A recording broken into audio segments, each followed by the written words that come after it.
요한일서 2장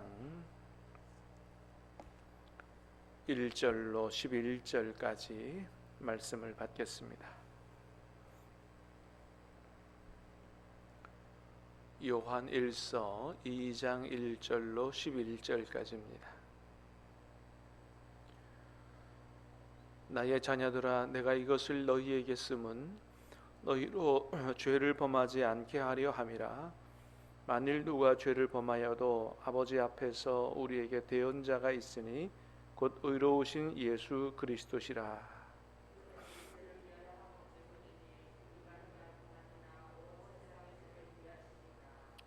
우리가 그의 계명을 지키면 이로써 우리가 그를 아는 줄로 알 것이요,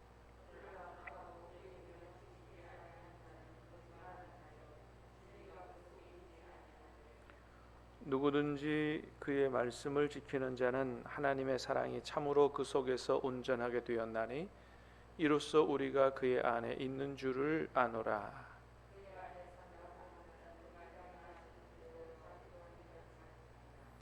사랑하는 자들아, 내가 새 계명을 너희에게 쓰는 것이 아니라 너희가 처음부터 가진 옛 계명이니 이 옛 계명은 너희가 들은 바 말씀이거니와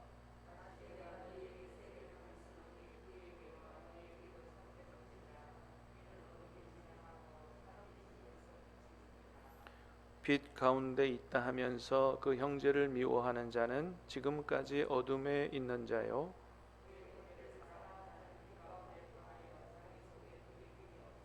같이 읽습니다. 그의 형제를 미워하는 자는 어둠에 있고 또 어둠에 행하며 갈 곳을 알지 못하나니 이는 그 어둠이 그의 눈을 멀게 하였음이라. 아멘. 자, 오늘 말씀은 우리가 예수님 안에 거하는 것은 어떤 것인가, 우리에게 생명의 말씀을 주고 계신데요. 요한일서는 우리가 잘 아는 것처럼 주로 사랑에 대해서 강조하는 사랑의 서신이라고 이렇게 얘기하지요. 그래서 어느 서신보다도 사랑이 강조되어 있는 그런 말씀이 요한일서인데, 여러분 간절히 바라기는 우리가 요한일서 말씀을 깊이 묵상하고 말씀 듣고 기도하는 가운데 더욱더 사랑하는 사람들로 거듭날 수 있게 되기를 주님의 이름으로 축복합니다. 자, 그래서 우리 요한일서 말씀을 들으면서 그런 기도 제목을 가지고 말씀을 듣고 기도하면 좋겠어요. 하나님, 요한일서 말씀을 다 듣고 나고 배우고 난 다음에는 정말 사랑할 수 있는 사람으로 변화될 수 있게 해달라고 그렇게 기도하면 좋겠습니다. 자, 1절 말씀을 우리 다시 보겠습니다. 시작. 나의 자녀들아, 내가 이것을 너희에게 쓰면 너희로 죄를 범하지 않게 하려 함이라. 죄를 범하여도 아버지 앞에서 우리에게 대언자가 있으니 곧 의로우신 예수 그리스도시라. 아멘. 자, 사도 요한이 이 서신을 쓴 목적이 있다는 거죠. 사실 여러 가지 목적이 있지만 이것을 쓴 목적 중에 하나는 내가 이것을 너희에게 쓰면 너희로 죄를 범하지 않게 하려 함이라. 절대 죄 짓지 않고 사는 삶을 살게 하기 위하여 쓰는 거다는 거예요. 그런데 여러분, 우리가 세상에서 살아보면 알지만 정말 죄 안 짓고 살기가 너무너무 어렵죠. 밖에서 듣고 보고 이 세상 살아가는 방식이라든지 이런 것들이 정말 죄 짓지 않고 정말 순결하고 깨끗하고 배곡처럼 살기가 이게 쉽지 않고, 우리 안에서 일어나는 또 정욕이 우리를 죄를 짓도록 이끌고 가는, 그래서 죄를 안 짓기 위해서는 양쪽으로 싸워야 되거든요. 내 안에서 싸워야 되고 밖에서 싸워야 되고, 이게 얼마나 쉽지 않고 어려운 일인지를 우리가 너무나 잘 알지요. 자, 그런데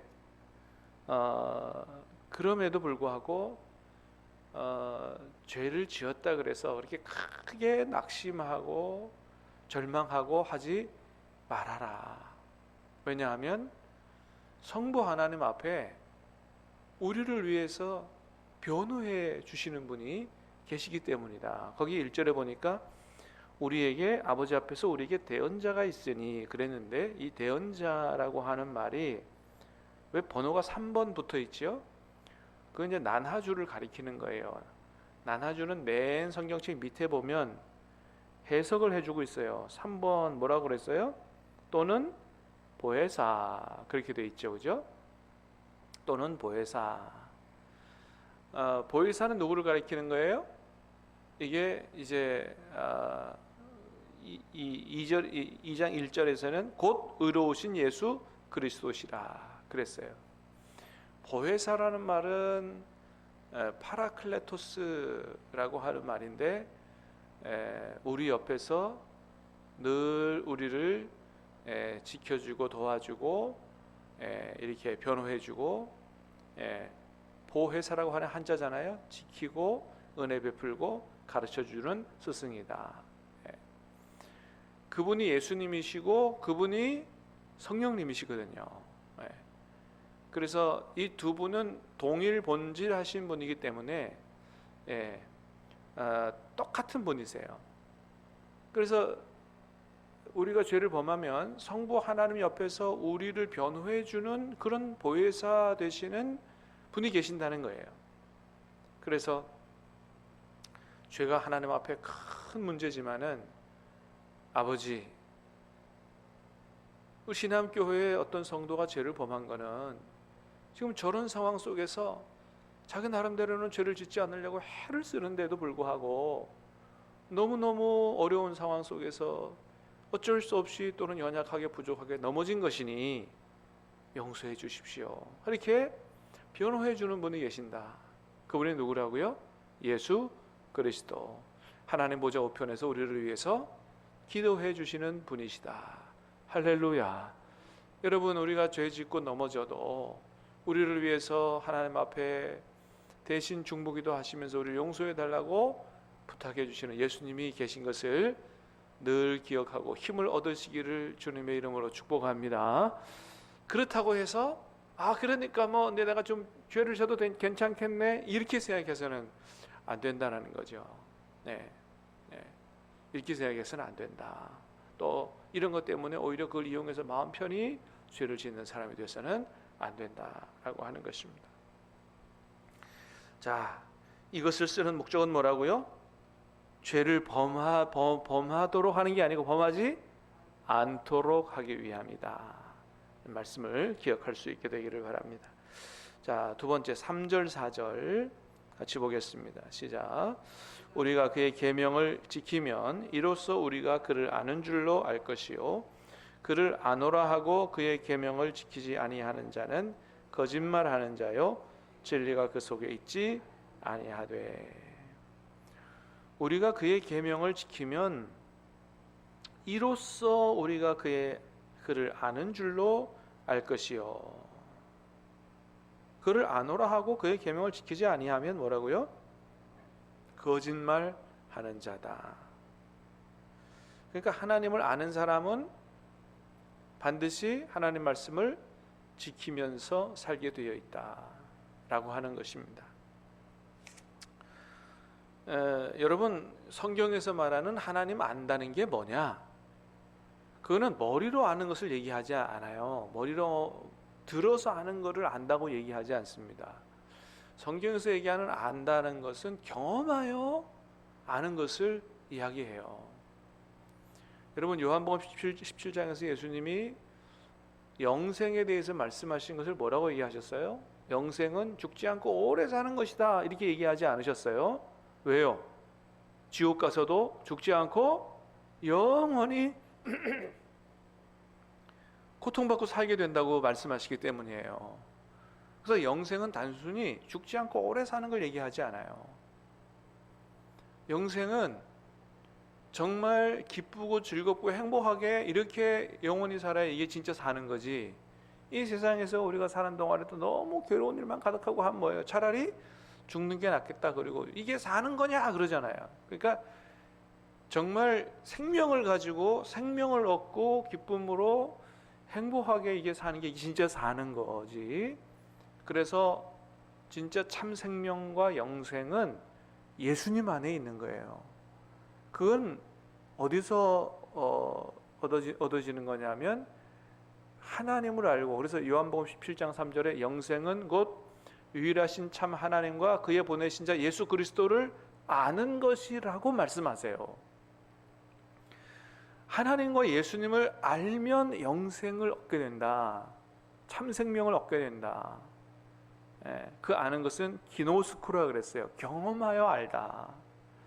그러니까 날마다 하나님과 함께 교제하고 경험하고 동행하면서 살 때 우리가 진짜 생명을 얻고 삶의 기쁨이 있고 평강이 있고 행복이 있고 이게 사는 맛이 나고, 그리고 하나님과 함께 하나님 주시는 생명을 받아서 영원히 사는 거지. 하나님을 제대로 알지 못하면 그저 들어서만 알고 교제도 없고 하나님과의 관계도 끊어지고 이게 참 생명을 얻는 게 아니다라고 하는 겁니다. 그래서 아주 남유다 왕 중에 굉장히 악한 왕이 있어요. 남유다 멸망하기 얼마 전에 여호야김 왕이라고 하는 왕이 있었는데, 이 왕이 얼마나 악한 왕이냐 하면은 예레미야 그렇게 막 가두고 괴롭히고, 성경책을 칼로 짝짝 찢어가지고 화롯불에 던지고 막 이런 사람이거든요. 그리고 폭정을 일삼고, 하나님께서 여호야김에게 그런 말 하셨어요. 너 아버지 요시야를 봐라. 너 요시야를 봐라 하면서 하는 말이, 내 아버지 요시야 그는 가난한 자와 궁핍한 자를 변호하고 형통하였나니 이것이 나를 알미 아니냐라고 하는 거예요. 그러니까 진짜 하나님을 알면 어떻게 살게 돼 있다고요? 하나님의 뜻을 따라 살게 돼 있다. 왜? 그건 이게 하나님과 함께 사는 것이 즐거운 일이고, 이게 하나님께서 정말 뭘 원하시는지를 알기 때문에 그렇게 자원하여 순종하는 삶을 살게 돼 있다. 이게 진짜 아는 거지. 그냥 머리 들어서 아는 지식이 가득한 것만 이게 하나님 아는 것이 아니다라고 말씀을 하시는 것입니다. 자, 그 다음에 우리 5절 6절도 한번 읽어보겠습니다. 5절 6절 시작. 누구든지 그의 말씀을 지키는 자는 하나님의 사랑이 참으로 그 속에서 온전하게 되었나니 이로써 우리가 그의 안에 있는 줄을 아노라. 누구든지 말씀을 지키는 자는 하나님의 사랑이 참 그 속에 온전하게 되었나니 이로써 우리가 그의 안에 있는 줄을 아노라. 하나님의 말씀에 순종하여 사는 게 진짜 하나님 아는 거고요. 그게 진짜 예수님 안에 사는 것이다. 그렇습니다. 정말 예수님 안에서 살면 여러분, 예수님이 우리 안에 와 계신 줄 믿습니다. 그리고 우리가 예수님 안에 살면, 우리가 예수님 안에 살려고 하는 방법은 뭐예요? 날마다 주님을 바라보고 말씀과 기도로 주님과 교제하는 거죠. 그러면 주님 안에 살려고 애를 쓰죠. 그렇게 해서 주님을 진짜 제대로 알게 되면 그 결과, 결국은 어떻게 돼요? 하나님 말씀에 대한 순종으로 가게 되어 있는 것입니다.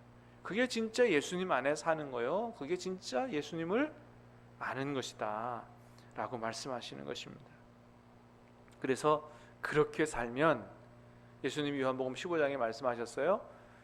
내가 참 포도나무여 너희는 가지니 너희가 내 안에 거하면 열매를 많이 맺나니 아버지께서 영광을 받으실 것이다. 너희 가지기 때문에 내 안에 거하지 아니하면 너희가 스스로 아무것도 할 수 없나니 나중에 그 가지는, 열매 맺지 않는 가지는 불에 던져 사르게 될 것이다. 그게 영생에 관한 말씀이라는 거예요. 영생은 뭐라고요? 유일하신 참 하나님과 그의 아들 예수 그리스도를 아는 것이다. 경험하여 아는 것이다. 교제하여 사는 것이다. 동행하며 사는 것이다. 그게 진짜 하나님을 아는 거고 그게 예수님 안에 사는 것이다. 그런 사람 열매를 많이 맺을 것이다. 어떻게 우리가 하나님을 믿고 신앙생활을 해야 되는지에 대해서 그대로 다 말씀을 해주셨습니다. 그래서 우리는 절대 그냥 교회 다니는 신앙생활을 하지 말아야 되고요. 단순히 열심을 내서 봉사하는 신앙생활을 하지 말아야 되고요. 제일 중요한 건 뭐예요? 우리 안에 오신 주님과 어떻게 하면 함께 사느냐, 여러분 이걸 잘 배우셔야 돼요. 날마다 여러분 안에 계신 성령님과 함께 사시기를 주님의 이름으로 축복합니다. 우리 안에 계신 주님과 어떻게 교제하고, 어떻게 주님의 음성을 듣고, 어떻게 깨달음을 알아차리고 그 말씀에 순종하고 살고, 그러기 위하여 기도하고 말씀과 기도로 주님과 교제하고 살아가는 것, 이게 핵심인 거예요. 이게 핵심. 그러면서 순종의 열매를 맺어가는 것이, 이게 진짜 하나님의 구원받은 백성의 삶이다 라고 하는 것입니다. 날마다 주님 바라보고 사시기를 축복합니다. 주님의 음성에 귀를 기울이고 깨닫게 하시고 말씀하실 때마다 그렇게 살게 해달라고 기도하고 성령님 의지해서 열매 맺고 사는 저와 여러분 될 수 있게 되기를 주님의 이름으로 축복합니다. 그래서 예수님 안에 거하는 자는 어떤 삶을 살게 되느냐? 7절 8절 시작. 사랑하는 자들아, 내가 새 계명을 너희에게 쓰는 것이 아니라 너희가 처음부터 가진 옛 계명이니 이 옛 계명은 너희가 들은 바 말씀이거니와 다시 내가 너희에게 새 계명을 쓰노니 그에게와 너희에게도 참된 것이라. 이는 어둠이 지나가고 참빛이 벌써 비침이니라.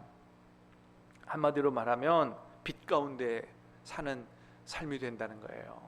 주님 안에서 주님과 교제하고 살면 빛 가운데 사는 삶이 된다. 왜요? 하나님이 빛이시기 때문이죠. 예. 자, 9절 10절입니다. 시작.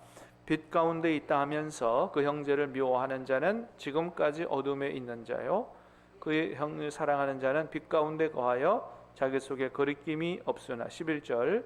그의 형제를 미워하는 자는 어둠에 있고 그 어둠에 행하며 이는 그 어둠이 그의 눈을 멀게 하였습니다. 아멘. 하나님을 제대로 알고 주님 안에 살면 빛 가운데 살게 되는데, 빛 가운데 살면 어떻게 되냐면 형제 사랑하는 삶을 살게 되어 있다는 겁니다. 형제를 빛 가운데 있다 하면서도 그 형제를 미워하는 자는 지금까지 뭐예요? 어둠에 있는 사람이다. 그러니까 아무리 내가 신앙생활 한다 그래도 형제를 미워하는 마음을 마음에 가득 품고 살면 그는 아직 빛 가운데 사는 게 아니다라고 하는 겁니다. 여러분, 요한일서에서 우리에게 아주 사랑에 대해서 강조하는데, 특별히 믿음의 형제들에 대한 사랑을 굉장히 강조하는데, 우리 마음속에 다른 사람을 미워하는 마음이 들어와 있다, 이거 굉장히 심각하게 생각해야 됩니다. 이거 간단한 문제가 아니에요. 하나님을 알지 못하는 사람들은 미워하기도 하고 뒤에서 욕하기도 하고 막 그러지만, 우리는 그거는 예사로운 문제가 아니라 굉장히 심각한 문제라고 생각해야 됩니다. 오늘 뭐라 그래요? 그 사람은 어둠 가운데 있는 사람이다라고 말씀하세요. 여러분, 요한일서 한 장 더 넘겨서 3장 15절 볼까요? 3장 15절 보세요. 자, 14절 15절 시작. 우리는 형제를 사랑함으로 사망에서 옮겨 생명으로 들어간 줄을 알거니와 사랑하지 아니하는 자는 사망에 머물러 있느니라. 그 형제를 미워하는 자마다 살인하는 자니 살인하는 자마다 영생이 그 속에 거하지 아니하는 것을 너희가 아는 바라. 너무나 분명하게 말씀해 주십니다. 형제를 미워하는 자마다 뭐예요? 살인하는 자래요. 살인하는 자마다 영생이 있어요, 없어요? 없다는 거예요. 그러니까 하나님을 아는 자, 하나님을 진짜 머리로만 아니고 진짜 알고 그의 계명에 순종해서 예수님 안에 사는 자는 반드시 형제를 사랑할 수밖에 없다는 거예요. 아니, 때로 미워하는 마음이 유혹으로 들어올 수 있겠지요. 근데 어떻게 해요? 그거 회개하게 되지요. 하나님, 이렇게 살지 않게 해주세요. 형제를 사랑할 수 있도록 도와주세요. 그래서 그 하나님의 성령의 능력의 도움으로, 그래서 형제를 미워하는 마음이 들어오면 굉장히 괴로워야 되는 거예요. 이 문제를 해결하기 위해서 하나님 앞에 무릎 꿇고 애를 쓰고 그렇게 해야 되는 거예요. 이게 진짜 살아있는 영성을 가진 크리스찬인 것입니다. 그래서 우리가 형제를 사랑하는 것이 얼마나 중요하다라고 하는 사실을 깨달아 알고, 여러분, 왜 우리가 하나님의 사랑을 입게 됐어요? 우리가 왜 구원받게 됐어요? 원수였지만 우리 죄를 용서해 주시고 우리를 대신해 십자가에 죽으시고, 그래서 우리가 그런 용서를 받고 구원받았기 때문에 그 사랑을 깨달아 아는 사람은 어떻게 해요? 나에게 작은 잘못을 한 사람을 용서해 주고 사랑해 주는 삶을 사는 게 마땅한 것이기 때문에 그렇습니다. 그래서 형제를 용서하지 않는 사람은 여러분 잘못하면 구원 못 받을지도 몰라요. 그거는 굉장히 중요한 문제다, 가벼운 문제가 아니다 라는 사실을 기억하게 하는 우리가 되어야 할 것입니다. 여러분, 우리 교회의 가장 중요한 목표는 성장이 아닙니다. 교회의 가장 중요한 목표는 성장이 아니에요. 가장 중요한 목표는 뭐예요? 주의 말씀대로 사는 거요, 사랑으로 사는 것인 줄로 믿으시기를 바랍니다. 하나님을 사랑하고 이웃을 사랑하고 형제를 사랑하고 하는 사랑이 가장 중요한 목표요. 그 말씀대로 살아가다 보면 하나님께서 교회가 성장하고 키 크게 되는 것도 하나님께서 하실 줄로 믿으시기를 바랍니다. 기도하겠습니다. 아버지 하나님, 감사합니다. 오늘 이 아침에도 우리에게 생명의 말씀을 주시고 우리가 어떻게 살아가야 될지에 대해서 하나님 우리에게 생명의 말씀을 허락해 주시오니 감사합니다. 하나님, 우리가 머리로만 아니고 정말 우리 안에 와 계신 주님과 깊이 있게 교제하고 말씀과 기도로 늘 주님과 함께 동행하고 삶으로 말미암아 정말 주님을 제대로 알게 하시고 주님과 교제하고 동행하게 하시고 순종하게 하시고 열매 맺게 하셔서 하나님을 사랑하는 것뿐만 아니고 우리 형제들을 정말로 사랑하는 삶을, 사랑의 열매를 맺는 삶을 살아갈 수 있도록 도와 주시옵소서. 우리의 모든 인생을 주님 앞에 의탁합니다. 예수님 이름으로 기도하옵나이다. 아멘.